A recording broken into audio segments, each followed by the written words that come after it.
Salut, aujourd'hui dans Long Live, on va parler d'optimisme. Alors c'est peut-être une notion qui vous paraît un peu abstraite. Alors justement, on a trouvé un spécialiste qui fait de l'optimisme un levier concret. On parle d'optimisme opérationnel. Comment utiliser l'optimisme dans son quotidien? Quel peut être l'impact de l'optimisme dans son travail ou dans ses relations avec les autres? On reçoit Jean-Luc Udry, qui est conférencier et auteur du livre L'optimisme opérationnel au travail aux éditions Duno.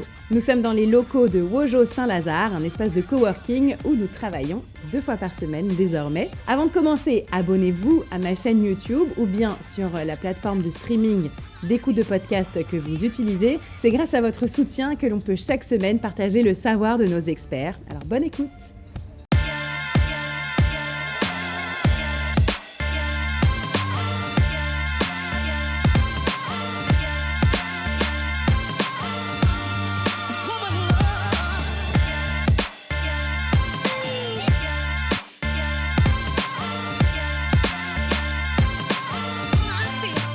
Alors Jean-Luc, donc vous êtes le créateur de l'optimisme opérationnel. On rentre direct dans le vif du sujet. L'optimisme opérationnel, qu'est-ce que c'est exactement? Alors c'est un optimisme qui... on connaît l'optimisme de volonté, on connaît l'optimisme d'intention. L'optimisme opérationnel, c'est un optimisme de résultat. C'est un optimisme qui ne va pas se fonder sur des incantations positives, c'est un optimisme qui ne va pas se fonder sur une quelconque superstition type « je croise les doigts » et ainsi de suite. C'est un optimisme qui, par définition, se confronte aux choses, sans attendre. Quand une situation se présente, on se confronte aux choses, on met les bons ingrédients dans sa tête, on en parlera sûrement tout à l'heure, et à partir de là, sans même se rendre compte, on arrive à se constituer un optimisme opérationnel, car il se fonde sur des faits et sur des résultats. Quand on fait quelque chose, on est confronté à une situation, on agit, et donc on va pas gagner toujours bien sûr, mais on va engranger un certain nombre de résultats qui vont nous donner confiance pour la suite, et c'est ainsi que s'ancre un véritable optimisme, qui encore une fois n'a rien à voir avec la superstition, je croise les doigts, etc. Mais finalement, l'optimisme, c'est quoi en fait? Déjà peut-être définir ce premier mot, c'est de voir la vie du bon côté ou d'être toujours positif face à ce qui va se passer? Je crois que c'est pas d'être forcément positif. Je veux dire, quand on tombe dans l'injonction du positivisme, d'être positif à tout prix, on passe souvent à côté des événements. L'optimisme, c'est bien sûr voir les choses du bon côté, c'est raisonner solution plus que problème, ça c'est bien certain, mais c'est surtout faire en sorte que, c'est le point crucial, que l'on se confronte à chaque difficulté que nous propose la vie, quelle que soit cette difficulté. Et je répète, c'est ainsi qu'en se confrontant aux choses, eh bien, on va engranger un certain nombre de résultats. Parfois, on va trouver des ressources en soi dont on ne se croyait même pas capable.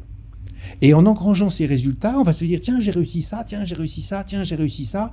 Et c'est ainsi que pour les situations qui suivent, eh bien, on est par nature beaucoup plus optimiste. Donc, s'y confronter à l'opposé de fuir ou d'éviter. Ah oui, non, je ne suis pas dans ce registre-là. La stratégie de l'évitement, ça peut fonctionner une fois si un gorille vous poursuit et que vous décidez de courir plus vite que lui. Ça peut marcher, mais de ma vie, de mon expérience, en tout cas, je n'ai jamais choisi cette stratégie parce que la plupart du temps, c'est elle qui échoue. Je préfère me confronter aux choses pour me renforcer, tout simplement, et obtenir les résultats que finalement on a obtenus dans l'histoire, dont on parlera peut-être tout à l'heure. Alors, ok, donc se confronter... On va revenir à votre histoire juste après, mais là vraiment pour le vif du sujet, donc quand on se confronte à quelque chose, en fait, pourquoi est-ce qu'on ne s'y confronte pas? Parce que ça fait peur. Bien sûr. Que ce soit la relation interpersonnelle ou de faire, je sais pas moi, le saut élastique ou des trucs comme ça. Ça fait peur en fait. Oui. On a peur. On a peur des conséquences. Des projections. On a peur des conséquences. On a peur d'aggraver une situation. On a peur du regard des autres. On n'ose pas. Finalement, on n'ose pas se confronter, moyennant quoi, les années passent, les années défilent, et à chaque fois qu'une situation dérangeante se présente à nous, on n'ose toujours pas. Et plus on avance, et moins on ose. Et c'est ainsi on détruit une confiance qu'on aurait pu construire, et cette confiance détruite aboutit à du pessimisme, à du stress, et au fait qu'on ne donne pas le meilleur de soi-même. Or, on est là sur cette terre pour donner le meilleur de soi-même, parce que le jour où on partira, le dernier jour, quand on sera dans la petite caisse, là, enfin grande pour ce qui me concerne, eh bien, je crois que ce jour-là, il faut qu'on puisse se dire j'ai donné le meilleur. J'ai fait ce que j'ai pu, mais j'ai donné le meilleur en toutes circonstances. Je suis resté debout avant de repartir coucher. Donc vous êtes spécialisé dans l'optimisme donc à diffuser dans les entreprises, Oui. pour les relations de travail notamment. Oui, pour booster les équipes. Voilà. Oui. Et donc, comment est-ce que ça s'est fait ? Est-ce que vous avez commencé dès le début dans votre carrière à être là-dedans ? Ou, j'imagine que vous avez appris par la force des choses. J'ai appris sur le terrain. J'ai fait 6 ans d'études de management, France, États-Unis, Japon, donc j'avais un CV qui se présente. Et j'étais dans une toute petite société américaine, Ariel, Pampers, Lenor, si vous voyez un peu le genre de société. C'est ironique, oui. Et C'est Procter. Ouais, Procter & Gamble. Okay. Et il semblerait que je pouvais monter assez vite dans les étages de cette société. Et puis un jour, on a frappé à ma porte, et c'est l'adversité qui s'est présentée. Et cette adversité m'a dit « Bonsoir Jean-Luc, tu sais, tes parents ont travaillé comme des mules pour bâtir une belle entreprise de restauration, une très belle entreprise de restauration, grosse brasserie parisienne. Oui, mais voilà, ils sont fatigués, épuisés, au bout du rouleau. Alors l'adversité m'a dit que vas-tu choisir ? Rester chez Procter et les belles perspectives que t'offre cette société, ou alors l'abandonner, la quitter et aller aider tes parents. Et c'est là qu'en effet, j'ai choisi d'aider mes parents parce qu'ils m'avaient tout donné dans la vie, donc c'était même pas un sujet. Et c'est là que je me suis aperçu que l'entreprise était vraiment au bout du rouleau. Et comment, pour répondre à votre question très précisément, comment est-ce que je suis passé de l'optimisme à l'optimisme opérationnel ? Parce qu'à la base, je suis un pessimiste chronique, indécrottable, parce que j'ai été élevé comme ça par ma maman. Donc vous avez été élevé plutôt oui. dans un cadre Elle un avait peu peur de rien tout. ne va, elle avait tout est contre nous. Les peurs.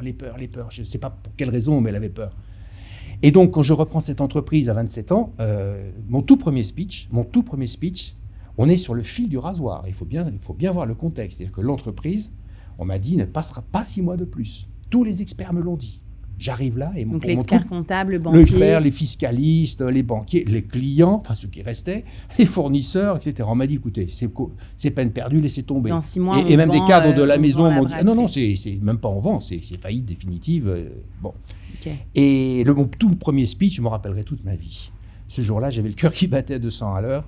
J'ai travaillé toute la nuit pour bâtir un speech optimiste. Et je suis arrivé devant les équipes en disant, vous connaissez la situation, un discours un peu authentique, mais vous inquiétez pas, ça va marcher, je suis très optimiste. Et là, un homme s'est levé, il s'appelait Pierre, et devant tout le monde, toutes les équipes, il m'a dit, attendez Jean-Luc, je comprends pas bien. Le banquier, chaque fois qu'il voit nos comptes, il manque de faire une syncope, les fournisseurs ne veulent plus nous livrer, les clients nous désertent et vous êtes très optimiste. Eh bien nous, désolé, on n'y croit pas. Boum, et il se rassoit. C'était mon premier speech.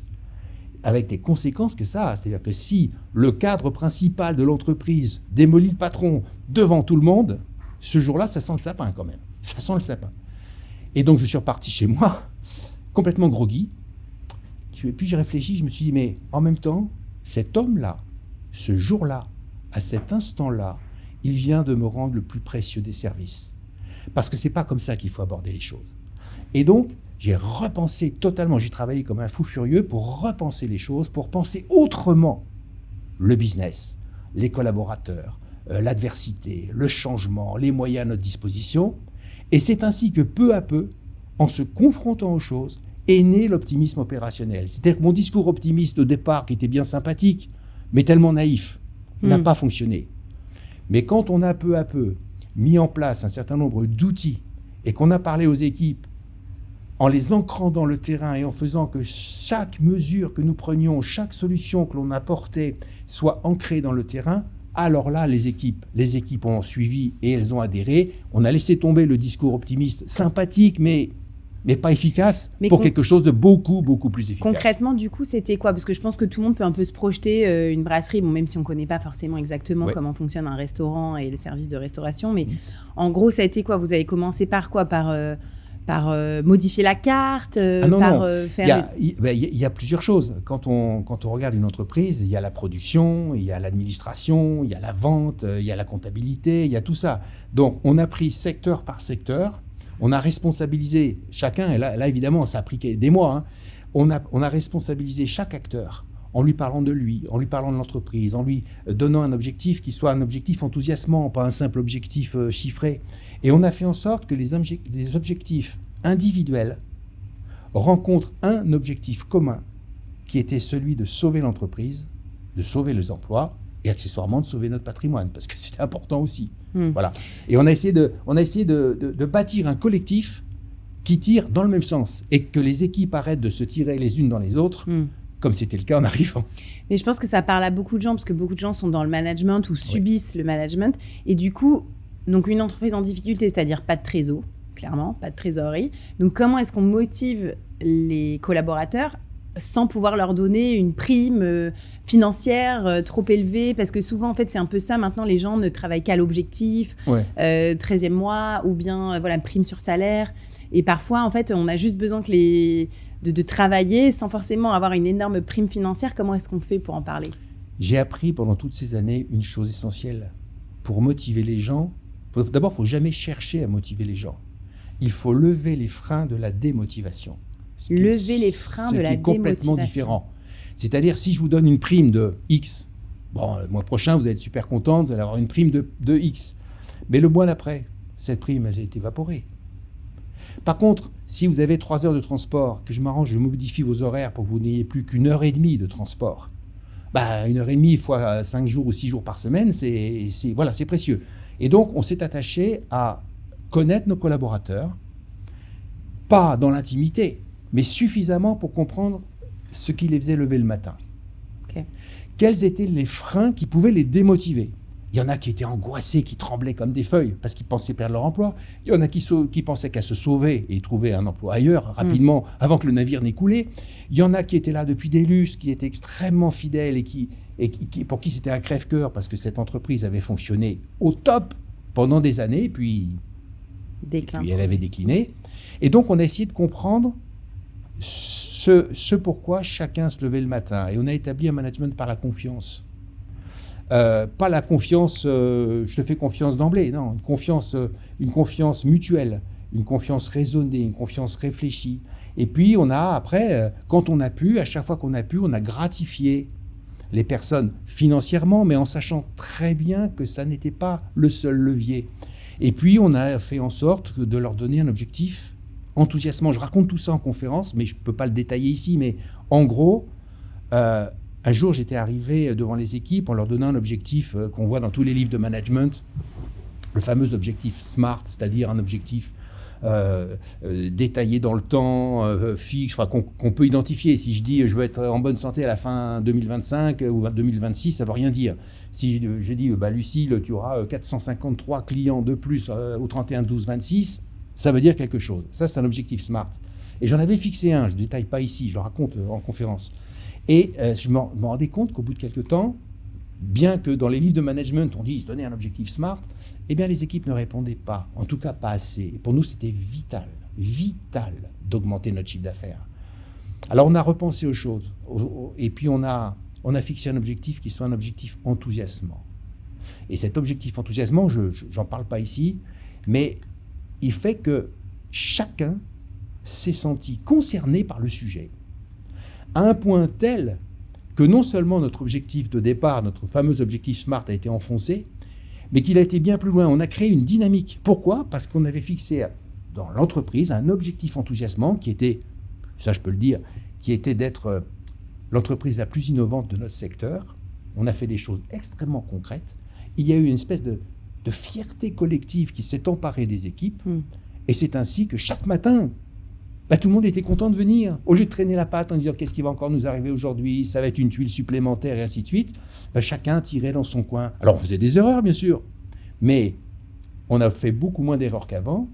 Et le fait de fixer un objectif enthousiasmant, c'est-à-dire un objectif qui transcende le simple objectif chiffré, classique, que tout le monde connaît dans toutes les entreprises et qui est nécessaire, eh bien fait que le collectif s'est envolé et notre entreprise aussi. Et du coup, donc après, vous avez passé plusieurs décennies donc, dans cette entreprise de vos parents à la développer. Aujourd'hui, maintenant, vous êtes donc conférencier pour partager un peu vos connaissances, mais dans d'autres entreprises, que ce soit une entreprise d'informatique ou je ne sais pas, peu importe, c'est quoi un objectif enthousiasmant en fait ? Parce que justement, j'ai l'impression que le problème aujourd'hui, c'est les bullshit jobs. Les gens ne trouvent plus de sens dans leur travail. Est-ce qu'on est obligé à avoir du sens dans son travail ? Est-ce qu'on met trop d'espérance aussi dans son travail ? Je crois qu'une des choses les plus fondamentales, c'est vraiment de tout faire pour trouver quelque chose qui vous passionne. Parce que quand quelque chose vous passionne, il y a la phrase bateau qui consiste à dire « faites un métier qui vous plaît et ce ne sera pas un travail ». Vous ne travaillerez jamais, C'est la phrase bateau. Mais c'est tellement vrai. C'est tellement vrai. Quand on est passionné par quelque chose, à ce moment-là, l'horaire n'est plus un sujet. Les gratifications ne sont plus des sujets. Ce qui est important, c'est que vous êtes en compétition quelque part avec vous-même. Quand on est passionné, on donne le meilleur de soi-même. Et c'est ainsi que dans les entreprises aujourd'hui, quand on parle d'objectifs enthousiasmants, chacun peut avoir le sien. Ça peut être souvent, parce que je fais de l'immobilier, je fais de l'automobile, enfin, c'est des secteurs qui n'ont rien à voir. Eh bien, l'objectif enthousiasmant, ça peut être, par exemple, il m'en vient comme ça, hein, ça peut être quand on a des équipes qui sont fractionnées. C'est-à-dire, il y a par exemple dans la grande distribution, ceux qui sont dans les magasins, qui considèrent que ceux qui sont dans les bureaux, qui font les commandes, sont bullshit. Et réciproquement. C'est-à-dire que sans les commandes, sans les achats, etc., ceux qui sont dans les magasins ne comptent pas. Un objectif enthousiasmant, c'est de remettre tout le monde ensemble. Mais de remettre vraiment tout le monde ensemble. C'est que le type qui est dans le bureau aille voir comment ça se passe quand on est chef de rayon. Et que le chef de rayon aille voir aussi un peu comment ça se passe quand on est dans le bureau. Nous, on a fait ça dans un autre registre. Mais à l'époque, il y avait un antagonisme entre les équipes en salle et les équipes en cuisine. Vous savez pourquoi ? Tout simplement parce qu'ils n'étaient pas réglés de la même manière. Ils n'étaient pas payés de la même manière. Autrement dit, une table de 10 qui rentre à minuit, l'équipe de salle veut la prendre. Parce qu'à l'époque, elle était payée au pourcentage de la recette. Donc, elle voulait prendre les clients. Mais les équipes en cuisine, eux, ils n'en avaient rien à faire parce qu'ils ne touchaient pas un centime de plus. Donc, ça fait longtemps qu'ils voulaient rentrer chez eux et plier tout ça. Eh bien, on a fait en sorte de réunifier deux équipes ou des équipes qui étaient antagonistes par nature. Et quand on a réussi ça, c'était pas facile, hein, parce que dans ce métier, c'était un vrai antagonisme. Et quand on a réussi ça, ben, je crois que tout le monde était fier. Et donc ça, finalement... C'est un objectif enthousiasmant, parmi d'autres. Et donc ça, c'est de l'optimisme opérationnel. C'est-à-dire qu'en fait, on voit les difficultés, on s'y confronte. Oui. Dans un but d'y arriver. Mais bien sûr, mais alors après, on a mis toute une palette d'outils en place. On a trouvé des méthodes pour raisonner solutions, pour que chacun arrive avec sa solution. Parce que moi, j'étais abreuvé, parce qu'un dirigeant est toujours seul. Hein. Je ne sais pas si vous... Ça, je suis d'accord. Des dirigeants dans votre public, mais un dirigeant est toujours seul. Moi, j'étais confronté à ça, à un problème existentiel. Est-ce qu'on sera encore là le mois prochain ? Est-ce que nos salariés seront payés le mois prochain ? Mais ça, je ne pouvais pas le dire aux salariés. Je ne pouvais pas leur dire qu'on était sur la corde raide. Parce que sinon, ils seraient tous partis et du coup, on allait créer la faillite de l'entreprise. Et donc, quand on est toujours seul, il y a un moment où il faut qu'on puisse quand même être aidé d'une manière ou d'une autre. Et ce qui est important dans ce cas-là, c'est de faire en sorte qu'on puisse séparer la fonction du dirigeant dans les décisions qu'il doit prendre et qui sont très importantes pour lui, tout en étant accessible aux équipes qui vont venir vous parler d'un problème de 4e catégorie, mais ce problème de 4e catégorie, style, je sais pas, il y a un four en panne, mais pour eux, c'est capital, pour elles, c'est capital. Et donc, on a trouvé une méthode un peu fun, qui a permis à chaque membre des équipes de venir, non plus avec son problème, mais avec sa solution. C'est-à-dire, plutôt que tout remonte vers moi alors que j'étais déjà occupé à assurer l'existence de l'entreprise, plutôt que je sois abreuvé de tous les problèmes des équipes, on a trouvé une méthode fun pour que chacun puisse se dire « Ok, je suis confronté à un problème aujourd'hui, soit j'ai ce problème, qu'est-ce que je peux proposer comme solution ?» Et après, on en discutait. Voilà, il y a tel problème, voilà ce que je propose et voilà ce que je recommande. Mais finalement, je pense que tout le monde a un peu sa propre solitude, qu'on soit chef d'entreprise ou mère de famille ou parent ou même salarié, parce qu'en fait, on a tous un peu notre petite responsabilité de notre vie et donc on est un peu tous chefs d'entreprise de soi-même, malgré tout. Bien sûr. Et donc, on a tous un peu cette solitude. Donc, par exemple, en tant que parent, on ne peut pas toujours dire aux enfants exactement tout ce qui se passe dans notre tête ou si on a des difficultés au travail, on ne peut pas toujours tout expliquer. Donc, les enfants arrivent avec leurs problèmes, bref. Donc, est-ce que ça va pour tous les individus ? Est-ce qu'on peut toujours demander à notre entourage, que ce soit nos amis. Genre, tu as des problèmes, mais parle-moi avec déjà des solutions. Est-ce que ça, c'est quelque chose qu'on peut mettre en place? La différence, c'est que là, c'était des solutions dans le cadre d'une entreprise, d'une même entreprise. C'est-à-dire, il y avait des postes de travail, plutôt que tout le monde dise « bon, j'ai un problème », hop, il passe ça à son manager qui remonte, et plus personne ne règle rien. Là, c'était autre chose. Chacun était en charge de trouver des solutions à son propre problème au sein de l'entreprise. Dans une famille, c'est un peu différent. Je crois qu'il faut être capable de s'entourer sans être influencé. S'entourer sans être influencé, c'est très intéressant ça. Et oui, parce que si on connaît tous l'histoire de la bonne copine qui dit « moi, à ta place, je ferais ça ». Si elle s'est fait abandonner, larguer ou quoi que ce soit, ou si elle a un problème dans son job, « moi, à ta place, je ferais ça ». C'est très sympa, mais est-ce que c'est objectif? Est-ce que c'est lucide? Est-ce que c'est opérationnel? Pas forcément, c'est juste la bonne copine qui a envie d'aider son autre bonne copine. Elle n'est pas à votre place. Et donc, je crois que s'entourer, ce que je n'avais pas fait assez à l'époque, parce que j'étais pas dire H24, mais presque quand même, 7 jours sur 7, voilà. Je crois que c'est important, c'est quand même de s'entourer, ne serait-ce que pour lever la tête du guidon. Mais ne pas se laisser influencer par la première solution qui passe. Parce que cette solution qui passe peut être dite avec beaucoup de bienveillance, beaucoup de gentillesse, beaucoup de sensibilité pour aider, mais c'est peut-être pas la bonne. Et l'optimisme opérationnel, c'est pas de se faire plaisir. L'optimisme opérationnel, c'est d'être lucide sur les choses, voir ce qui est, pas ce qu'on pense qui est. Et ça fait une grande différence. Voir dans la vie, je voudrais insister sur ce point, dans la vie, on voit les événements, mais qu'est-ce qui nous affecte? C'est ce qu'on pense des événements. Et ça change tout. Et il y a des gens qui arrivent à la fin de leur vie et qui se disent « mais bon sang, je me suis pollué la vie pendant des années et des années, mais finalement, l'événement lui-même, finalement, je l'ai géré. Et tout ce que j'ai imaginé, moi, je me suis imaginé, il y avait des raisons, parce que, à part le sauvetage de cette entreprise, il y a une deuxième affaire qui m'est arrivée sur le coin du museau, que j'ai dû gérer pendant presque 30 ans. Un carnage, une mauvaise décision familiale que j'ai dû endosser, en plus du sauvetage de la brasserie. Donc, voilà. Je crois qu'il faut bien faire la différence, et je dis ça pour vos auditeurs, entre l'événement et ce que l'on pense de l'événement. Chaque fois qu'il vous arrive quelque chose, éliminez les projections inutiles. Voyez le fait, rien que le fait.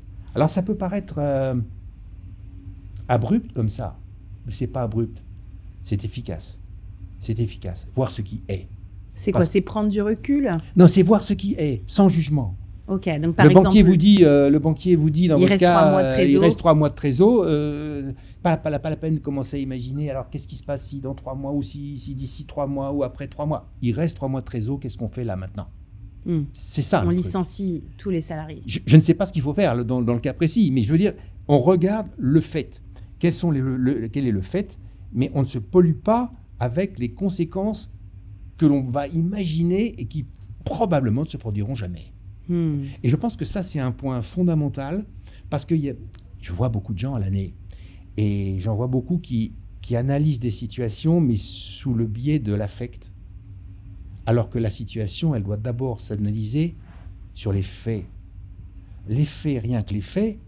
Et après, s'il y a des décisions à prendre, que l'intuition joue, que l'affect joue, très bien. Mais voyons les choses comme elles sont. Ça, c'est un point absolument essentiel. Et dans notre entreprise, plutôt que de se dire, oh là là, si on prend ces décisions, ça va être une catastrophe, et donc parce que lui va faire ci, va faire ça, etc. Tout ça, c'est des projections.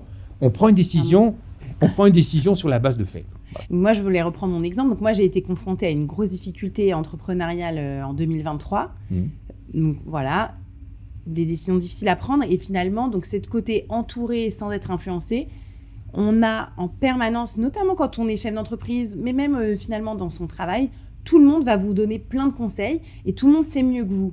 Donc, c'est-à-dire que tu as le comptable, le banquier, un conseiller, coach d'entrepreneur, comme ça. Tout le monde te dit, il faut faire ci, il faut faire ça, embauche plus. Donc, dans mon cas, c'était comme j'avais une énorme croissance pendant quelques années. Embauche. Attention à l'énorme croissance.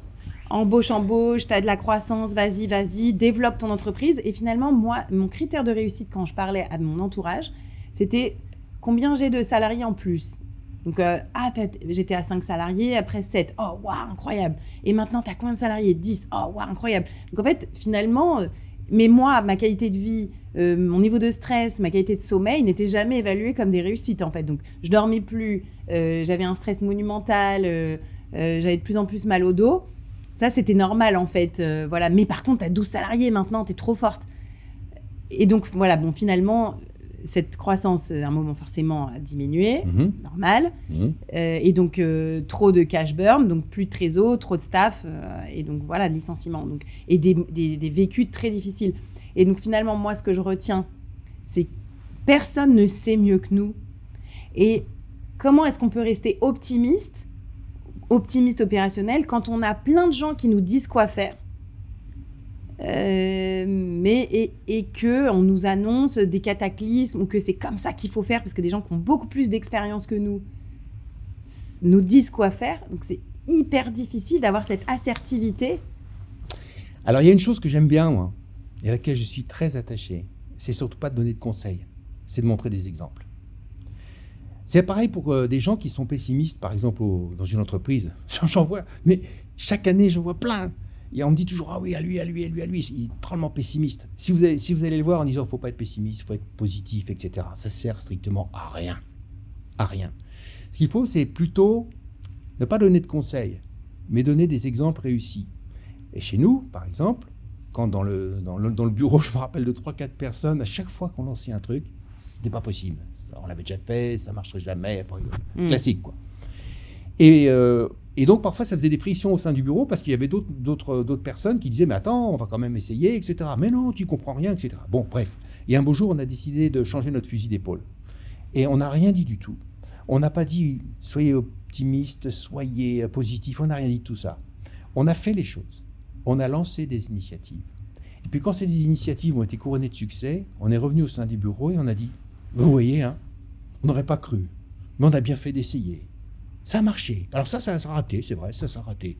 Mais ça a fonctionné. » Et c'est ainsi que quand on donne des exemples réussis, eh bien, on est beaucoup plus crédible que donner des conseils. Et je me greffe sur ce que vous disiez à l'instant. Tous les gens qui donnent des conseils gentiment, de bonne foi, ils veulent bien faire, mais ils nous polluent. Ils sont payés pour. Ils nous polluent. Oui. Alors ça, je pourrais écrire un livre rien que là-dessus. Conseils, ouais. Rien que là-dessus. Tous ces gens-là sont de bonne foi. Mais ces gens-là ne sont pas à notre place. Donc, écoutons-les, et séparons les conseils des exemples réussis. Si quelqu'un vous dit, écoute, j'ai exactement le même exemple que toi. Voilà comment ça s'est passé. Et voilà comment ça s'est terminé. Ça, on peut peut-être l'entendre, parce que c'est un exemple. Si on dit, moi, à ta place, je ferais ci, je ferais ça, je ferais autre chose, ça a moins de valeur, ça a moins de prix. Des exemples comparables. Mais oui, des exemples comparables, et puis si c'est réussi, c'est encore mieux. Voilà, je crois que de toute façon, il faut assumer aussi notre responsabilité. C'est-à-dire que quand on est chef d'entreprise, quand on décide de conduire une équipe, de s'engager sur son capital, on est responsable. Et donc, il faut dès le départ bien réfléchir à est-ce que j'ai envie d'être chef d'entreprise? Est-ce que j'ai les épaules pour ça? Est-ce que j'ai la capacité d'endurance? Est-ce que j'ai l'envie? Parce qu'au fond, c'est l'envie qui compte. Est-ce que ça me fait vibrer chaque matin? Si oui, je fonce.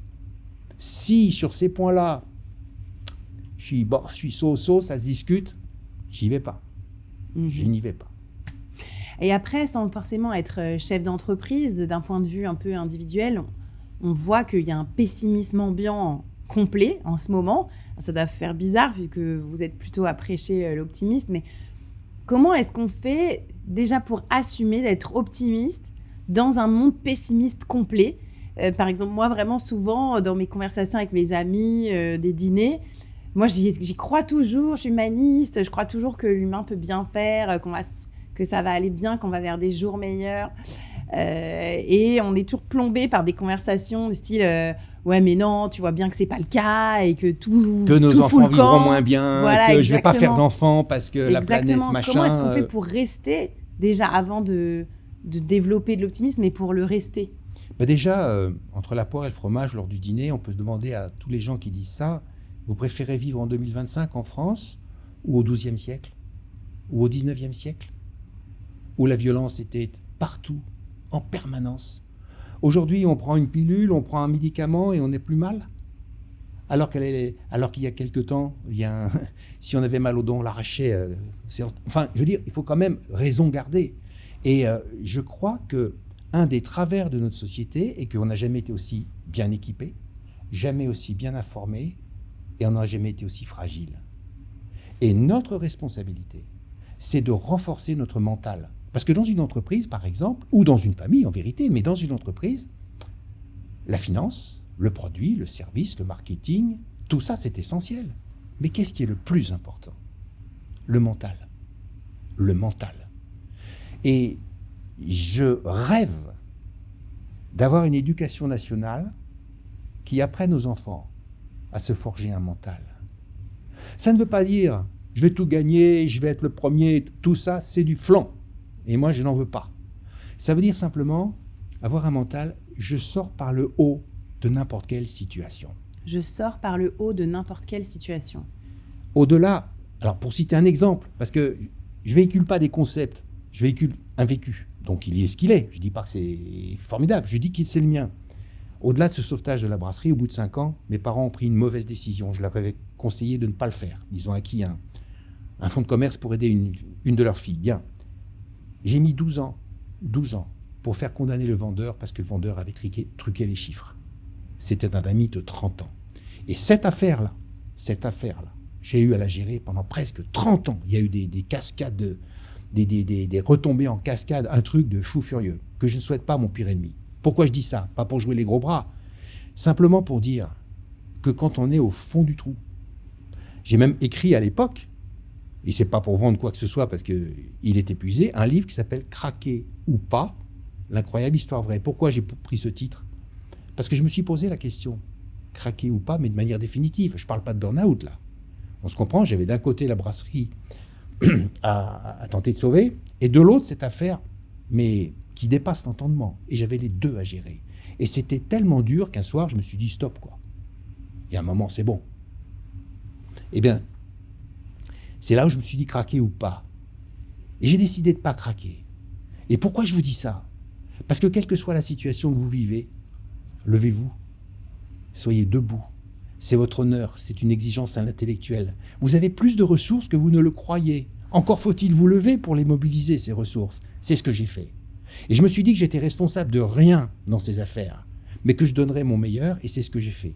Mais est-ce qu'il faut qu'on touche le fond vraiment pour se relever du coup ? Parce que là, finalement, il y a une espèce de dépression latente. Le nombre de personnes que je connais, moi, dans mon entourage, qui est sous antidépresseurs, ou même les enfants très tôt, qui vont très mal, le burn-out qui est vraiment partout. Est-ce que c'est vraiment...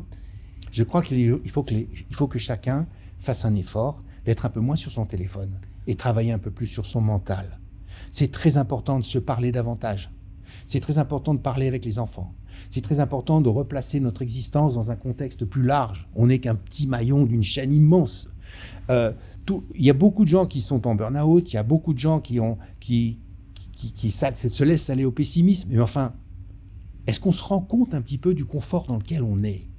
Est-ce qu'on se rend compte qu'on a aussi une responsabilité, nous, à préparer les générations nouvelles et pas à leur dire la planète va s'écrouler ou je fais pas d'enfants parce que... Mais si, nous avons tous notre rôle à jouer. On a tous notre rôle à jouer ici. On ne sait pas pourquoi on est là. Enfin, moi, j'ai pas d'informations sur le sujet. On ne sait pas où on va. J'ai pas non plus de tuyaux.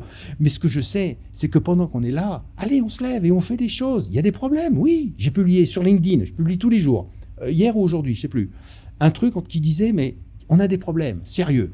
Oui. Et alors ? De tout temps, il y a eu des problèmes sérieux.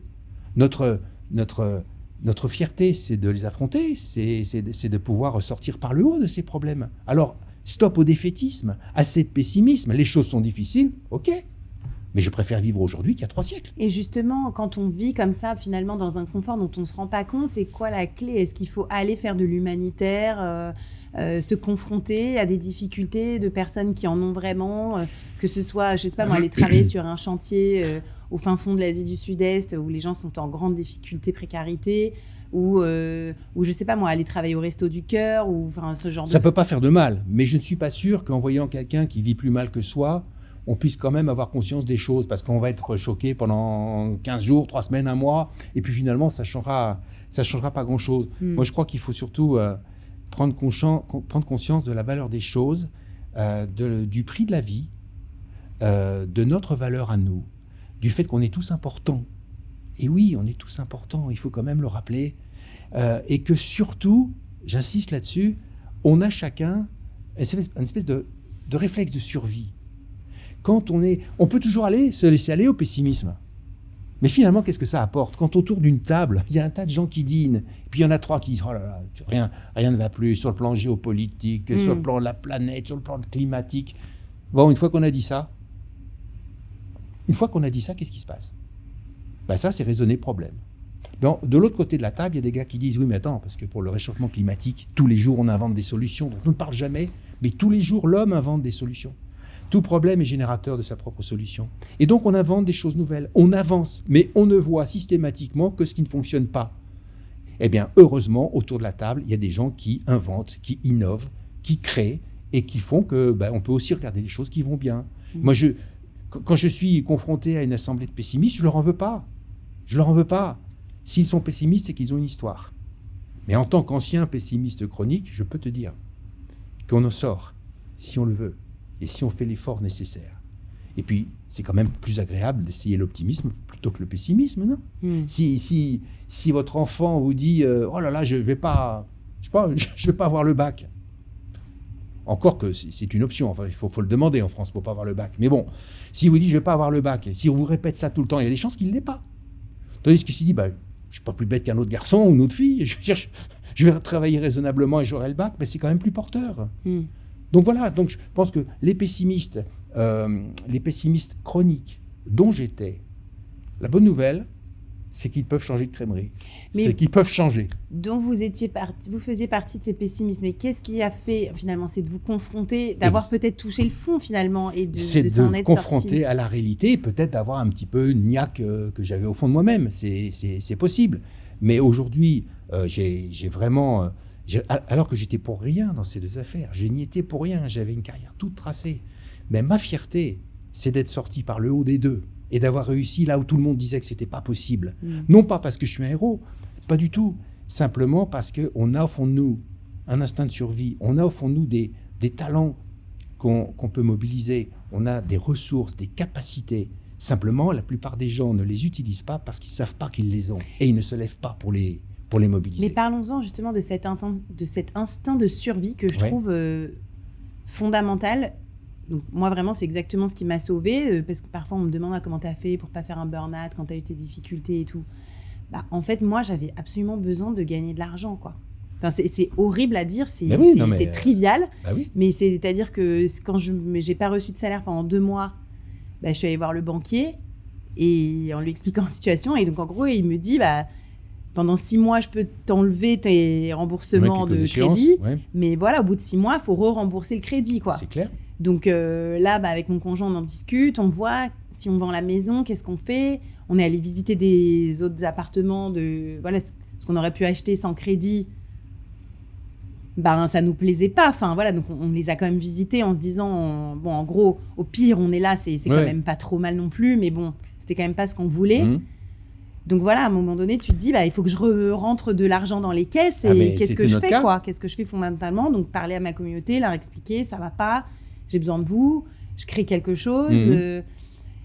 Et finalement, voilà, ça a marché. Mais en fait, c'était vraiment ce moment où tu te dis, à un moment donné, soit tu vends la maison, soit tu sors quelque chose, quoi.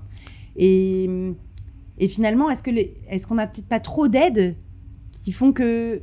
si ça va pas, on sera quand même toujours aidé, on est toujours aidé, et finalement, tu vas pas chercher cet instinct de survie. Il y a une pression, il y a des gens qui aiment travailler sous la pression. Il y en a qui aiment disposer de 6 mois pour préparer leur dossier, il y en a, il leur reste plus que 3 jours, alors là, ils vont faire charrette, ils vont travailler sous la pression, et ce sera remarquable. Mais quand c'est la pression des événements, nous, on a été considérablement impactés par la pression des événements. L'histoire du banquier, je connais ça par cœur, je veux dire. Là, il n'y a plus le choix, il n'y a plus à tergiverser. Il y a une solution, c'est d'y aller. C'est d'y aller. Sinon, la baraque s'écroule. Et si la baraque s'écroule, pour vous, ça voulait dire perdre tout ce que vous avez. Pour nous, ça voulait dire perdre 30 ans de travail, la ruine de 3 familles. Enfin, c'était quelque chose d'un peu sec quand même. Donc cet instinct de survie, on le mobilise. Mais c'est là où il ne faut pas gamberger. On se lève quand il faut se lever. Et on y va. Après, moi, j'ai toujours dit à mes proches, je donne mon meilleur. C'est assez, chapeau l'artiste. C'est pas assez, tant pis, j'ai donné mon meilleur. Point final. Et c'est comme ça, je crois, avec une philosophie simple. Il ne faut pas se faire des nœuds au cerveau pour rien. Une philosophie simple, une détermination sans faille. Et en sachant aussi qu'on peut avoir des coups de moins bien. C'est pas interdit. Même quand on est chef d'entreprise, et aussi surtout quand on est chef d'entreprise, qu'on a responsabilité de salarié, qu'on a responsabilité de famille, qu'on est engagé sur son capital, on a le droit de s'autoriser des coups de moins bien. Ça m'arrive d'avoir des coups de moins bien. Mais je sais que je vais remonter. Je sais que je vais remonter. Parce qu'avec toutes ces années, toute l'adversité, ça m'a renforcé. Et je sais que quand je suis un peu moins bien, ce qui m'arrive, pas souvent, mais ça m'arrive, je sais que c'est pas grave. Je m'accorde le droit d'être moins bien parce que je sais que je vais remonter la fois d'après. Et donc, vous n'êtes jamais allé voir un psy un quoi? Un psychologue, un psychiatre, parler de ça? Je veux bien le prendre en consultation, le psy. Non, je plaisante, mais non. Selon vous, finalement, je vais chercher un peu loin, je me fais un peu avocat du diable, mais est-ce que finalement ça fragilise d'avoir trop d'aide, peut-être, trop de psy, des antidépresseurs peut-être trop faciles, entre guillemets? La meilleure aide, c'est vous-même. Comptez sur vous d'abord. Je ne dis pas, parce que les situations sont diverses, il peut y avoir des gens qui ont besoin d'un accompagnement, je ne vais pas dire non, ce serait idiot. Mais je crois que si on fait appel à la responsabilité individuelle, d'abord, il faut compter sur soi. L'histoire du psy, ça peut aider ponctuellement. Mais le plus important, c'est d'être capable de mobiliser ses ressources. Et la plupart des gens en ont. Simplement, ils ne le savent pas. Et comment est-ce qu'on le sait? Alors, on se lève face à... On confronte, tout est cohérent. Okay. On confronte l'adversité. Moi, il y a un truc que je fais tout le temps. Mais alors, tout le temps, systématique. Chaque matin, j'ai une petite routine. Alors, je sais que c'est à la mode des routines, mais j'en ai une, moi, une seule. Chaque matin, je commence par ce qui m'ennuie le plus. Et je me lève très tôt. Ça, chacun, il y en a qui peuvent se lever à midi, c'est pas un problème. Moi, je me lève à 5 heures. 5 heures, je commence. Par ce qui m'ennuie le plus. Pourquoi? Parce qu'à 5 heures, j'ai l'énergie, j'ai envie. Et que je rentre dans le dur de ce qui m'ennuie. Et après, tout le reste, c'est bénéfice. Se confronter aux choses, ça évite de gamberger. Oh, j'aurais dû le faire hier. Je ne l'ai pas fait. Bon, demain, promis, demain, allez, retenez-moi ou je le fais après-demain. Puis le mois d'après, c'est toujours pas fait. Et donc, touc, la petite musique qui continue. Et on se pollue. C'est comme une batterie, on se décharge soi-même. Alors qu'on pourrait très bien, au contraire, conserver un niveau de batterie assez élevé. Confrontez-vous aux choses tout de suite, sans attendre. Ça vous évite de gamberger, d'imaginer ceci, d'imaginer cela. Vous faites du sport ? Oui, j'ai toujours fait du sport. Et donc, parce que c'est très similaire, en fait, ce que vous me dites, que ce soit dans le travail ou dans l'envie de faire des choses, de s'en sortir, c'est un peu la même motivation qu'on se dit avec le sport. On commence, quoi qu'il arrive, faut le faire. On fait sa séance, même si c'est que 10 minutes. On l'a fait, après on voit. On suit le plan, on suit le programme, on suit une sorte de discipline, un contrat envers soi-même. C'est ça. C'est un peu la même chose finalement. Oui, mais c'est ce que j'appelle la responsabilité individuelle. Se prendre en charge. Pour répondre à votre question précédente, est-ce qu'on est trop aidé? Parfois oui. Parfois oui. D'ailleurs, c'est très simple. Prenez une personne qui a une vie lisse, il ne se passe rien. Rien de grave. Jamais. Qu'est-ce qui se passe au premier coup de Trafalgar, au premier truc inattendu, au truc qui lui tombe dessus, là, un problème, je ne sais pas, financier, de santé, amoureux, ce que vous voulez. Cette personne va s'écrouler. Pourquoi? Parce qu'elle n'est pas préparée.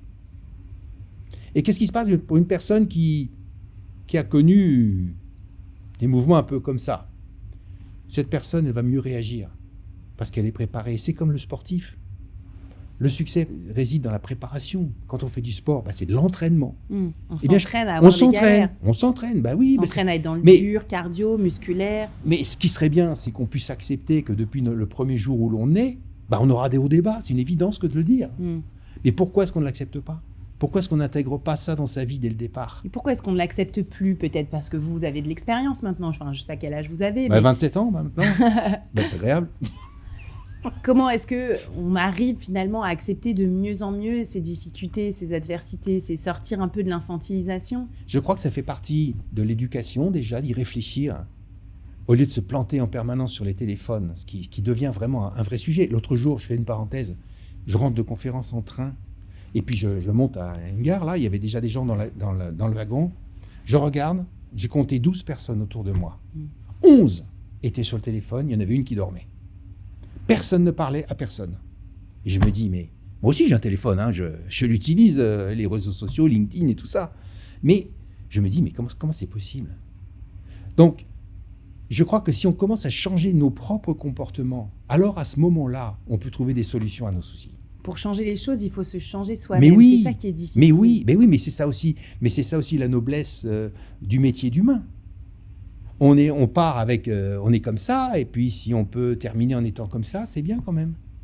On sait bien que la vie n'est pas un long fleuve tranquille. Moi, une vie lisse, pour le coup, la mienne ne l'a pas été. Mais j'en voudrais pas. Et ce qui est formidable, c'est que malgré toute cette adversité, mais franchement, une rare adversité, ben, et là, j'ai envie.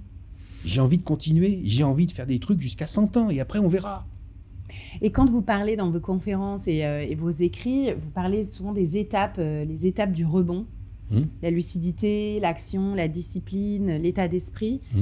Par quoi est-ce qu'on commence en fait quand on sent que peut-être là des personnes qui nous écoutent et qui se sentent dans un moment où elles se sentent en difficulté peut-être mentale, surtout là en plus avec l'hiver, cette espèce de dépression saisonnière là, on commence par quoi en fait? On prend le recul sur les faits? Les faits et surtout ne jamais perdre de vue qu'est-ce qui vous fait vibrer. C'est le truc qu'il faut absolument inscrire dans sa cuisine, au-dessus de son lit. Qu'est-ce qui me fait vibrer? Et tout faire pour aller vers ça. Ça peut être un changement de vie, c'est sûr, mais un changement de vie qui ne doit pas être un échappatoire. Ça doit être... Moi, je pense que les gens vont vivre mieux, ils vivront mieux, plus heureux, avec plus de bien-être, s'ils trouvent ce pourquoi ils sont faits et s'ils arrivent à le faire. En fait, c'est ça. Trouver ce pourquoi on est fait et arriver à le faire. C'est pas facile. Je dis pas que ça se fait comme ça. Certainement pas. Mais je dis que si c'est une quête permanente, qu'est-ce qui me fait vibrer? Moi, aujourd'hui, c'est les conférences. J'ai envie d'en faire jusqu'à 100 ans. Mais je vous assure. Je vous crois. Mais c'est vrai. C'est vrai. Parce que ça me fait vibrer, point. Oui, ça vous donne envie de vous lever le matin. Mais et complètement, de le faire, mais complètement. Et donc, pour les gens qui nous écoutent, vraiment, ne vous posez pas tant de questions, ne sombrez pas dans le pessimisme. Cherchez qui vous êtes vraiment. Qu'est-ce que vous avez envie de quoi? Vous avez envie de quoi?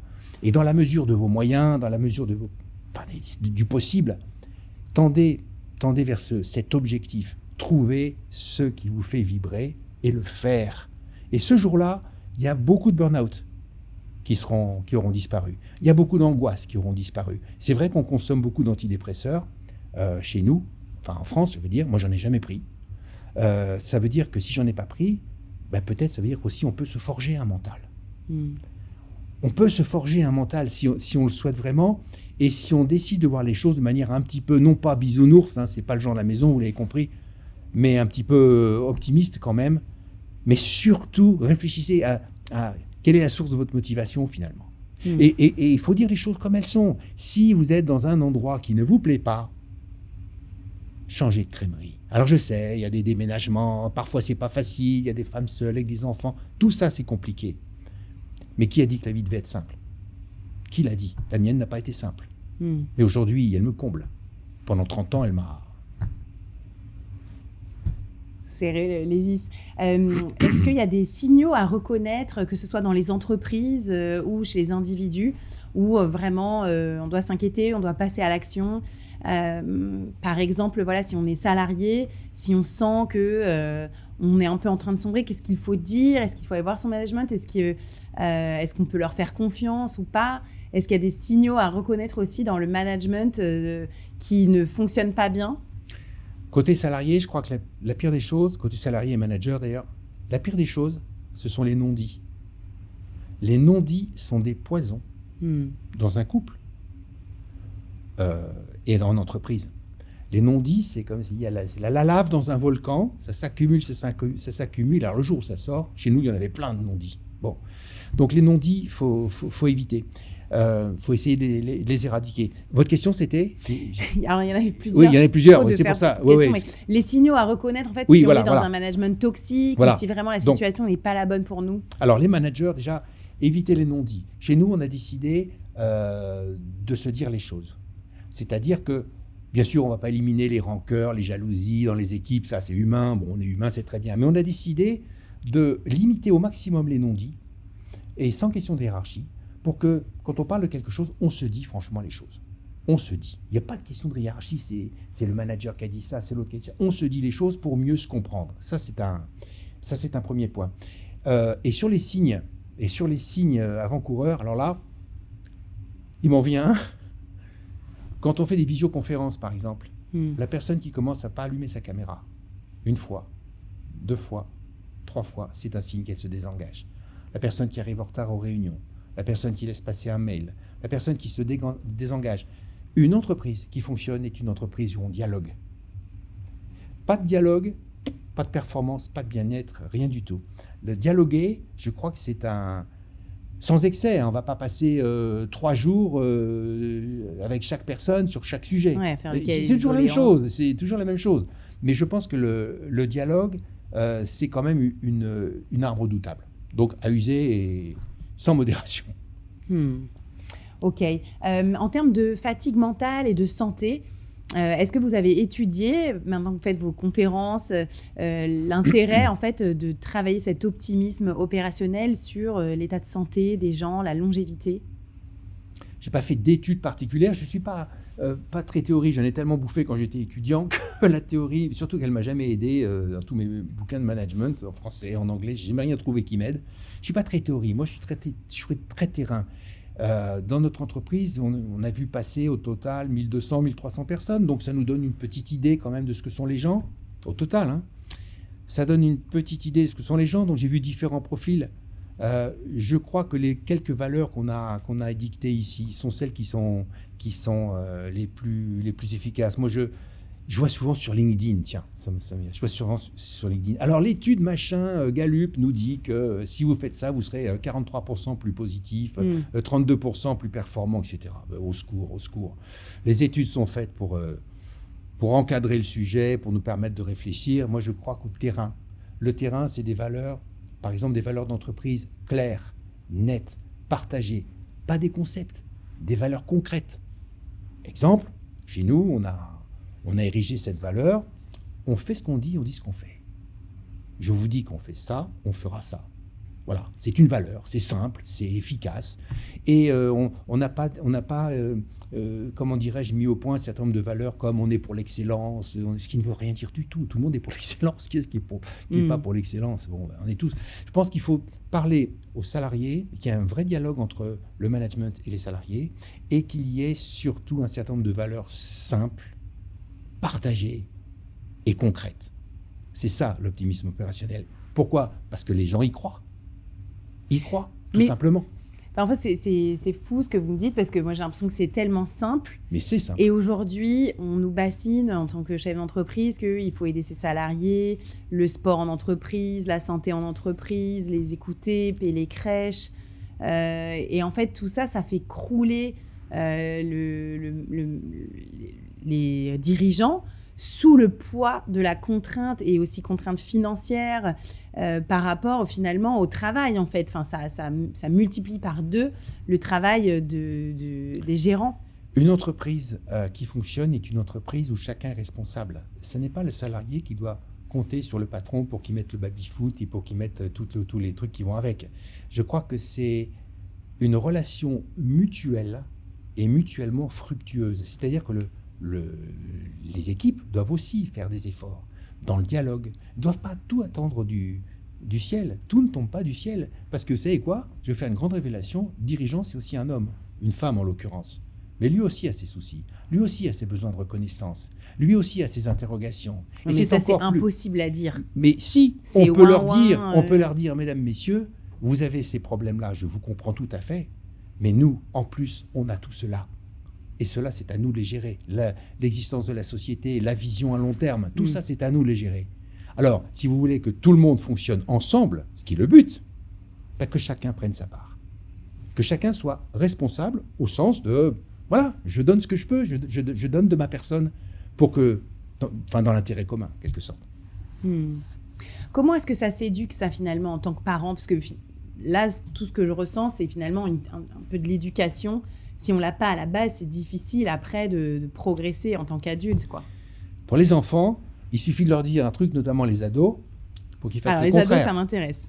Il suffit de dire un truc pour qu'ils fassent le contraire. Exactement. Moi, je suis pas Dieu le Père, ni même son fils, ça se saurait.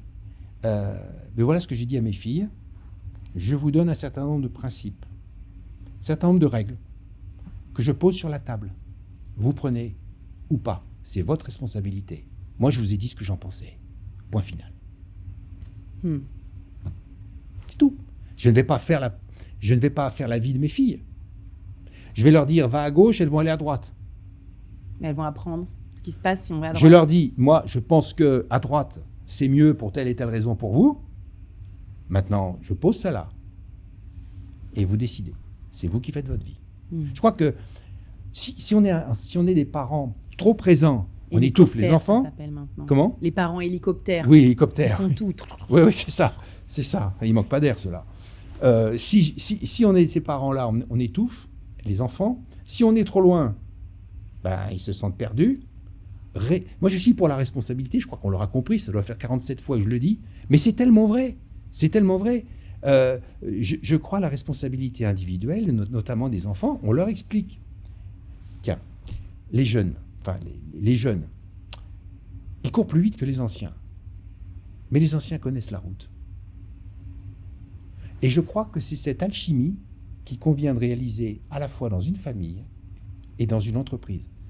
Dans notre entreprise, j'ai été élevé et éduqué par les plus anciens. Sans eux, on n'aurait jamais réussi. Mais sans peut-être l'apport que j'ai amené, un peu de dynamisme tout de même, on n'aurait pas réussi non plus. C'est pareil pour des enfants. C'est-à-dire qu'ils ont la fougue de la jeunesse, les nouvelles idées, les nouvelles valeurs, un nouveau rapport au travail, et ainsi de suite, et c'est très bien. Mais ce n'est pas parce qu'ils sont jeunes qu'ils ont forcément toujours raison non plus. Nous, on n'est pas encore sur la touche. D'accord ? Mais l'idée, c'est de rassembler tout le monde. L'enthousiasme, les nouvelles façons de voir les choses, avec une expérience peut-être, des mentors, avec des gens qui ont vécu des choses. Et ça fait des enfants heureux. C'est pourquoi j'ai dit à mes enfants, moi je vous dis ce que je pense, je pose ça là, vous êtes informés. Maintenant, démerdons zizi. C'est de l'allemand.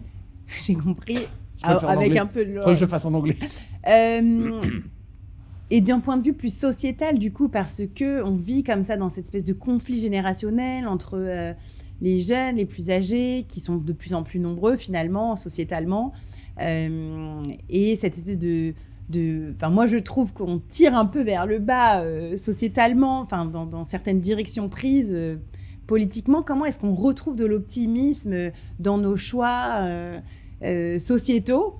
Vers quoi se tourner? Vers les anciens, justement. Parce qu'eux, ils en ont vu passer. Ils connaissent la route. Ils en ont vu passer des choses. C'est pas parce qu'il y a un petit coup de moins bien en ce moment qu'il y a des vrais défis, des vrais enjeux. Mais eux, ils en ont vu passer. C'est vers eux peut-être qu'il faut se tourner. C'est à eux aussi de donner un peu d'optimisme à tous ces jeunes pas tous ces jeunes, aux jeunes qui sombrent dans le défaitisme, parce que j'en vois beaucoup, j'en connais aussi qui ont la niaque. Parce que moi j'avais plutôt l'impression que c'était plutôt les plus âgés qui sont justement dans le pessimisme, c'était mieux avant. Non, alors le c'était mieux avant, c'est une expression qui m'horripile, moi. Parce qu'il faut dire les choses comme elles sont. Là encore, il faut voir les choses comme elles sont. Il y a des choses qui étaient mieux avant. On avait plus de respect. On disait quelque chose, on le faisait. C'était mieux avant. Mais c'était pas mieux avant. Parce que aujourd'hui, on a de la technologie. On peut aller au bout du monde très facilement. On peut se faire soigner très facilement. Je veux dire, il y a des deux. Donc le c'était mieux avant n'a aucun sens. Il y a des choses qui étaient mieux avant, c'est vrai, puis il y a des choses qui sont bien mieux maintenant. Et donc c'est aux générations les plus élevées de transmettre un peu cette niaque aux générations qui n'ont pas eu l'occasion de se renforcer mentalement, les plus jeunes. Et donc cet épisode sera diffusé, je pense, à l'approche des fêtes de fin d'année et donc du 1er janvier, où il y a toujours ces bonnes résolutions là. qu'est-ce qu'on se dit là, par exemple, une bonne résolution d'optimiste opérationnel? Je veux que l'année 2026 soit plus optimiste. Est-ce qu'on s'écrit quelque chose sur son carnet? Est-ce qu'il y a un peu une ligne directrice à suivre? C'est pas je veux que l'année 2026 soit plus optimiste. C'est je vais rendre l'année 2026 plus optimiste parce que je me prends en main. Et que je me lève dans toutes les situations où je dois me lever. Voilà. Les résolutions, la meilleure des résolutions, c'est pas de prendre de résolution, parce que si pour qu'elle tombe le 15 janvier, ça sert à rien. La meilleure des résolutions, cela dit, c'est d'investir sur soi. D'investir sur soi. De comprendre qu'on a des ressources, qu'on a le droit d'être un peu moins bien. C'est pas grave. Ça arrive à tout le monde sur cette terre, mais on n'a pas le droit de rester en bas. Il faut qu'on remonte. Il faut qu'on remonte. Parce que c'est quand même plus agréable en haut qu'en bas. Merci infiniment Jean-Luc, c'était vraiment très motivant et galvanisant. Ça m'a énormément donné envie de faire plein de choses nouvelles, donc merci beaucoup. Merci beaucoup Lucie pour votre invitation. Alors merci beaucoup d'avoir écouté notre interview. Quelle belle thématique pour terminer 2025. Alors j'attends vos remarques, vos suggestions, vos commentaires parce qu'on peut en effet ne pas être totalement en accord avec les propos de Jean-Luc. Et donc ce sera une matière à réflexion pour le débrief de la semaine prochaine. Donc je vous invite à revenir lundi prochain pour voir ce que David et moi-même avons pensé de cette magnifique conversation. Merci beaucoup et à bientôt. Salut!